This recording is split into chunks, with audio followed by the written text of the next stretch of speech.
Hi everyone, my name is Caitlin Grimes and today I will be presenting my PAR framework lesson plan.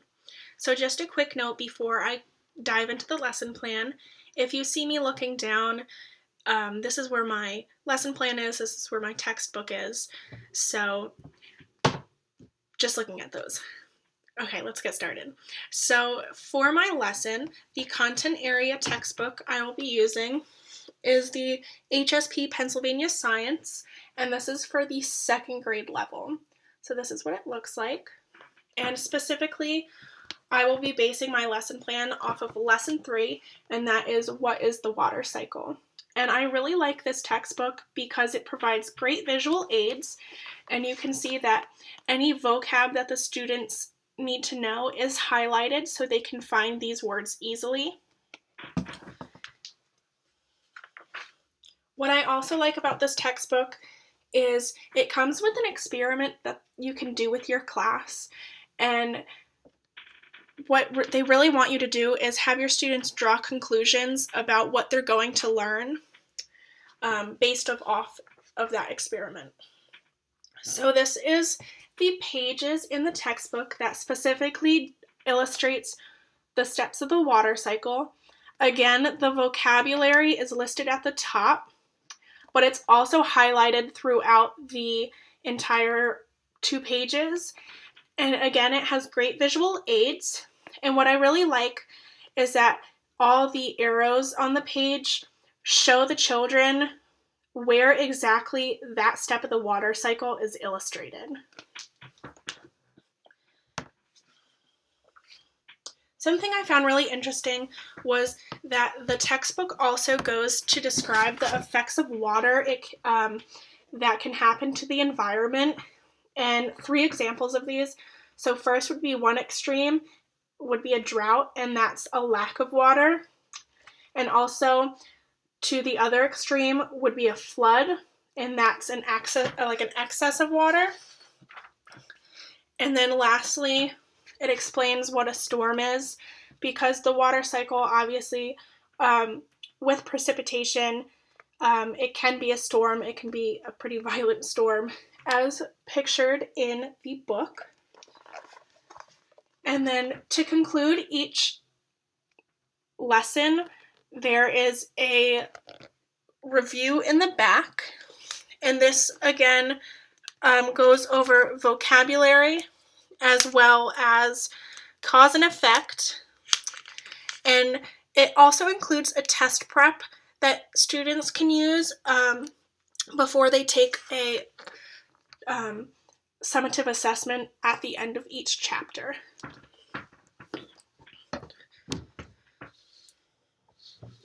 So, as I said before, this will be a second grade science lesson, and the PSSA standard I will be using is standard 4.2.1.A, and this is explain the path water takes as it moves through the water cycle.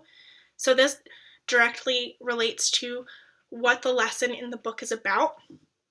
And an assessment anchor I will be using is S4.A.3.1.1, and that is to categorize systems as either natural or human-made. Examples: ballpoint pens, simple electrical currents, plant anatomy, and the water cycle.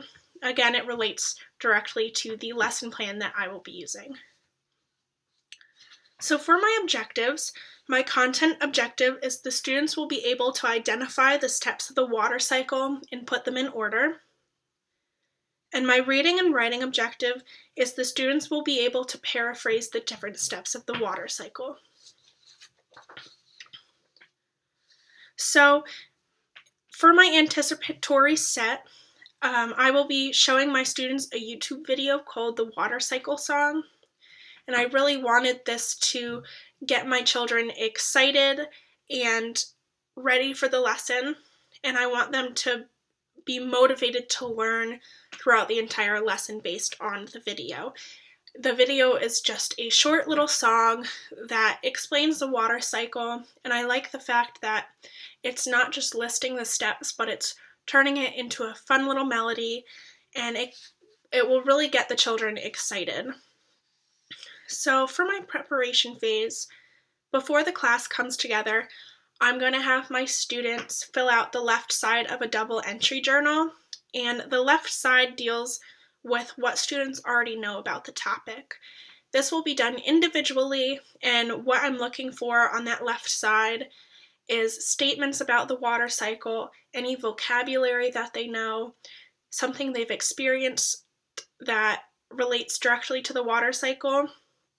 And then after all my students are done with their left side of the double entry journal, I'm going to have the class come together so I can assess the class's prior knowledge as a whole.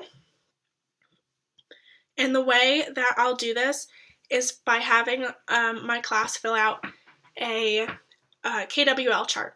And so as a class, we will fill out the K and the W. And the K is what the students already know, and the W is what they want to learn. So I really like the KWL charts because it gives the students a chance to bounce ideas off of each other, and it can be kind of intimidating for a student who's sitting in a class discussion and they may not really realize what they know about the topic already. And they might hear a student give an example or say a statement and a light bulb goes off and they say, hey, I know that. I know that too. And that, again, can spark ideas from what they already know and help them realize, like, hey, I'm not going into this blind. Like, I know a lot about this, actually. And again, the students will also fill out the W, which is what they want to know about the water cycle. So for my key vocab and research-based strategy for vocabulary instruction, my critical before words are rain and clouds. My foot in the door words are precipitation and water cycle. My critical after words are evaporation and condensation, and the words not to teach are melts and dust. So for my research-based instruction on vocab, I want to start my students off with a word inventory, and this would be done in the preparation phase. Specifically, this would be done after the double entry journal. And a word inventory would help access my students' prior knowledge with the vocab in the preparation phase. And again, this would be completed individually, just like the double entry journal. I would also use the dictionary game as my second strategy to promote the use of the dictionary in the classroom. I really think that using dictionaries and teaching students how to use the dictionaries are important because it can be really intimidating for a student to not know a word and to constantly have to ask their teacher what it means. And the dictionary game would be completed in pairs, and this way the students who are having trouble will be able to kind of lean on a peer for support. And again, it bounces ideas off of each other and it gives them the opportunity to do so. For my assistance phase, I will be using a guided reading procedure, and I will have my class read the passages that I showed you about the water cycle. And after everyone is done, I will have the class participate in a discussion, and I want them to relate everything that they know from the material about everything that they just read. And in this phase, 2 students will be the class recorders and will write down anything the class says. So after the discussion, the students will be giving a list of statements regarding the information that they read from the textbook. And for this activity, the students will be broken up into groups of 4, and this provides a way to kind of diffuse any competition between students and provides a friendly environment. And with this activity, the students will need to determine if the statements are true about the information that they read, and if they are not true, they need to fix the information so it's a true statement. So for my reflection phase, The strategy I would use for understanding the information in the text would be a post-graphic organizer. And I really like this strategy because it gives my students a visual representation of the steps of the water cycle, and each step would be broken down separately, and the main points would be written under each step. And it's also an excellent strategy for visual learners like myself, and also the organization would hopefully promote better learning. So the post-graphic organizer also allows for the students to pick out the most important information for each step in the water cycle, and students would be paired up so they have the opportunity again to bounce ideas off of each other and can narrow down the important information. And as the teacher, I would pick these pairs so that the students will actually get their work done. I would make sure that any struggling readers would be paired up with advanced readers, so it can lead to peer help. And the strategy I would use for processing information would be a reflection guide, and I would create statements that were true and false about the water cycle and the steps within the cycle itself. These pairs then would be combined to make groups of 4, and the groups would have to read the statements and decide if the statements that they read were accurate or not.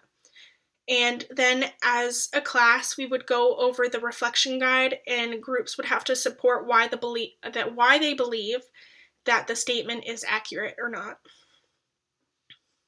And for my closure, the students will come together as a class and put pictures of the steps of the water cycle in order as they should be on the board. And also, to finish up the KWL chart, I would have the class come together and fill out the L portion, and this is what they learned.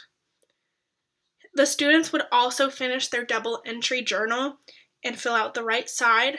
So the left side was what they knew about the topic prior to the start of the lesson, and the right side is statements and comments of information that they learned after the lesson. So for my formative ongoing assessment, for my first objective, it would be the teacher will observe the students to ensure that they are paying attention during the lesson in order to identify the steps of the water cycle later.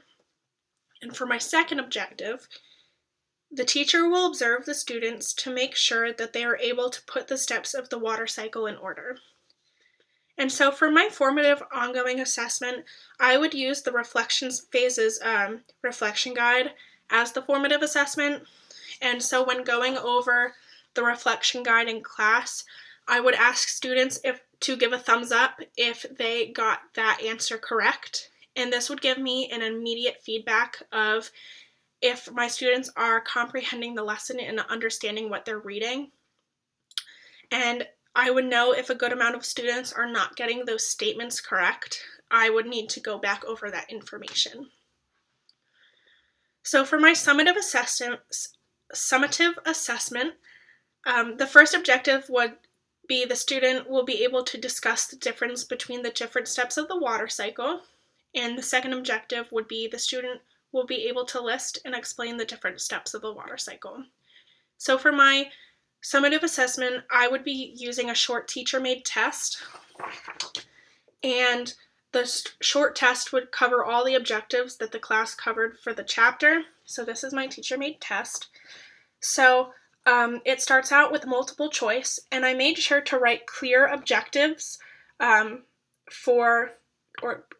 clear directions for each section of the test, as well as I listed how many points each question is.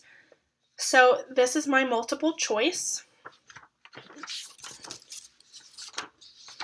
I also have matching, and again, it has clear directions and a point value. Then, for my third section is a sentence completion.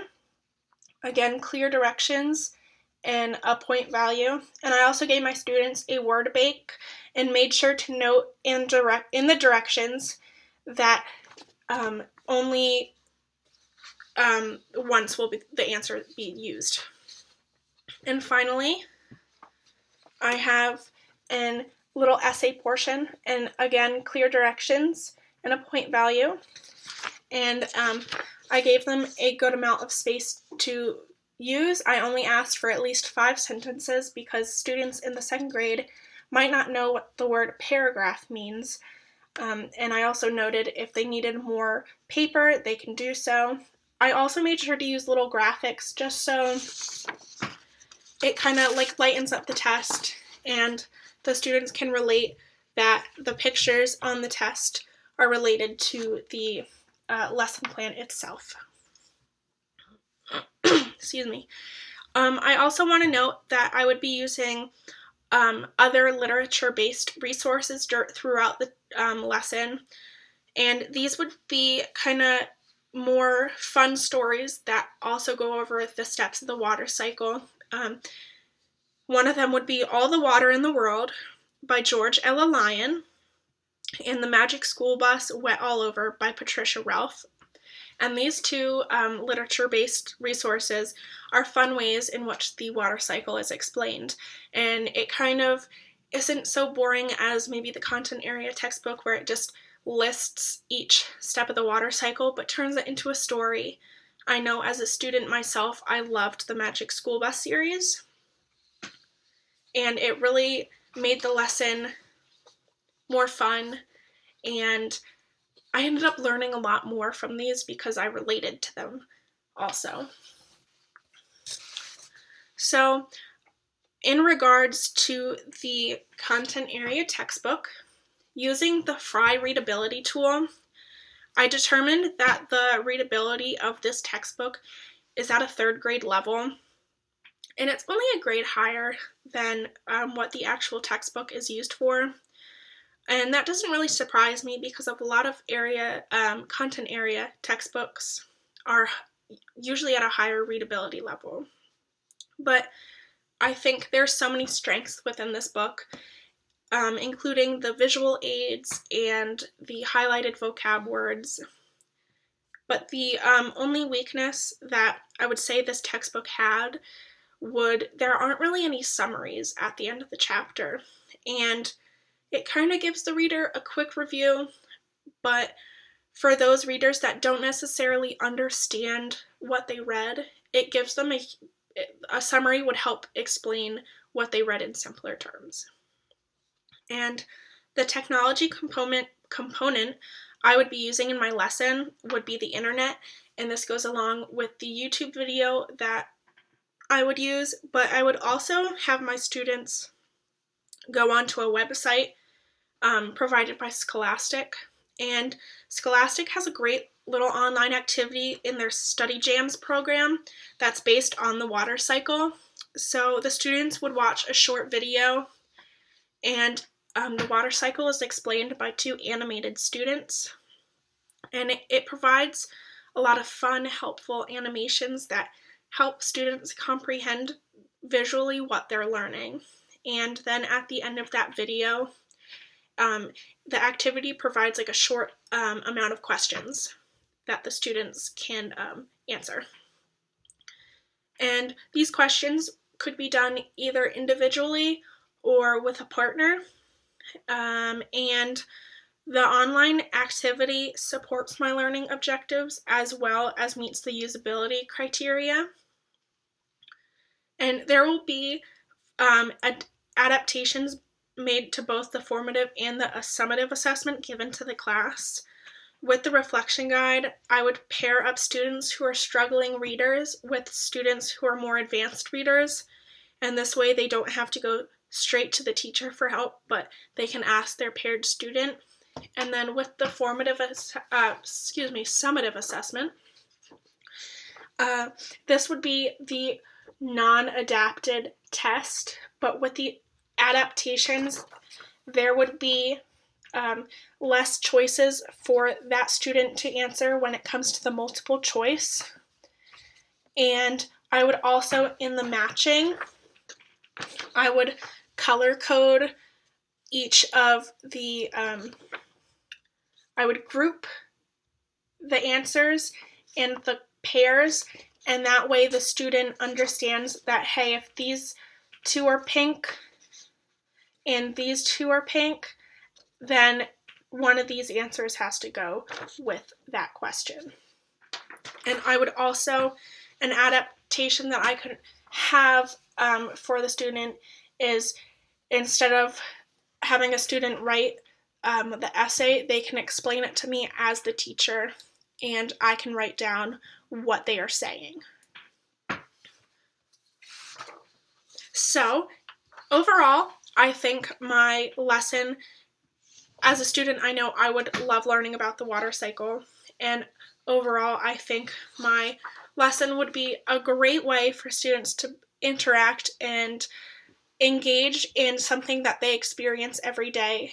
I know rain and snow can be fascinating for a student. I can remember being in school and someone yells, "It's snowing," and the entire lesson stops and everyone rushes to the window, and students don't necessarily know where the snow is coming from, so this lesson will be able to make a connection with something they already experience. Thank you.